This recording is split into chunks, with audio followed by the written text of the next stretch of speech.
Official secret act और army तरमीमी bills पर दस्तखत का तनाज़ा। सदर मुमलिकत ने अपने सेक्रेटरी वकार अहमद की खिदमात वापस कर दी। ऐवान सदर ने वज़ीर-ए-आज़म के प्रिंसिपल सेक्रेटरी को खत लिख कर आगाह कर दिया। ऐवान सदर के एक ट्वीट में कहा गया कि वाज़ेह बयान के पेश नज़र ऐवान सदर ने सदर मुमलिकत के सेक्रेटरी की खिदमात एस्टैब्लिशमेंट डिवीजन को वापस कर दी। ऐवान सदर ने एस्टैब्लिशमेंट डिवीजन से कहा 22 ग्रेड के ऑफिसर हुमैरा अहमद को सदर मुमलिकत का सेक्रेटरी तैनात किया जाए। सेक्रेटरी वकार अहमद ने सदर मुमलिकत के इल्ज़ामात की नफ़ी कर दी। इल्ज़ामात पर इंक्वायरी कराने की दरख्वास्त कर दी। मुझे अगर इस मामले पर अदालत ने बुलाया तो मैं हाजिर होऊंगा।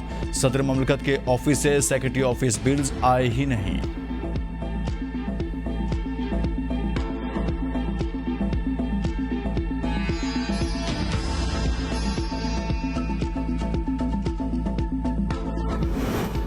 सदर मुमलिकत डॉक्टर आरिफ अलवी के बयान की शफाफ तहकीकात होनी चाहिए। शहबाज शरीफ की लंदन में मीडिया से गुफ्तगू बिलों पर दस्तखत न करने वाला मामला इतना आसान नहीं, इस पर सदर मुमलिकत को जवाब देना पड़ेगा।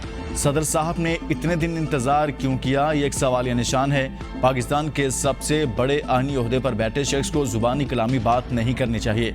शफाफ इंक्वायरी के जरिए दूध का दूध और पानी का पानी होना चाहिए।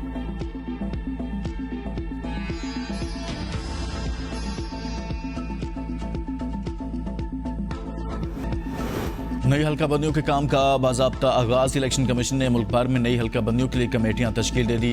कमेटियां विफाकी दारुल-हुकूमत और सूबों के लिए बना दी गई। कमेटियां ज़िलाई नक्शाजात आबादी समेत ज़रूरी डाटा हासिल करेंगी। इलेक्शन कमीशन ने इस मकसद के लिए मुल्क के तमाम इंतजामी यूनिट्स की हदूद को मंजमद कर दिया। हल्का बंदियां कमेटी की 4 रोज़ा ट्रेनिंग का आगाज 1 सितंबर से होगा। 8 सितंबर से 7 अक्टूबर तक इब्तदाई हल्का बंदियां मुकम्मल की जाएंगी। 9 अक्टूबर को इब्तदाई हल्का बंदियों की तफसीलात शाया की जाएंगी। दिसंबर को हतमी हल्का बंदियां शाया की जाएंगी।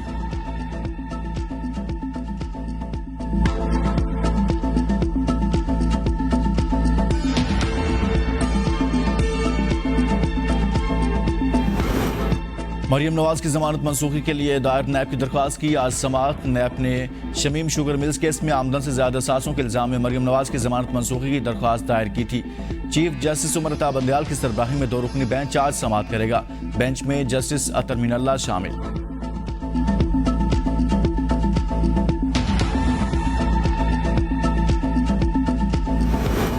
भारतीय फौज की LOC पर सीजफायर मुआहदे की फिर खिलाफ वर्जी। नकियाल सेक्टर के गांव ओली में भारतीय फौज की घास काटते शहरी पर फायरिंग। 60 साल गयास नामी शहरी शहीद। फायरिंग से खेतों में घास काटने वाले 3 खवातीन भी जख्मी। ISPR के मुताबिक किसी भी मुहिम जोई का मर्जी के वक्त और जगह पर जवाब देंगे।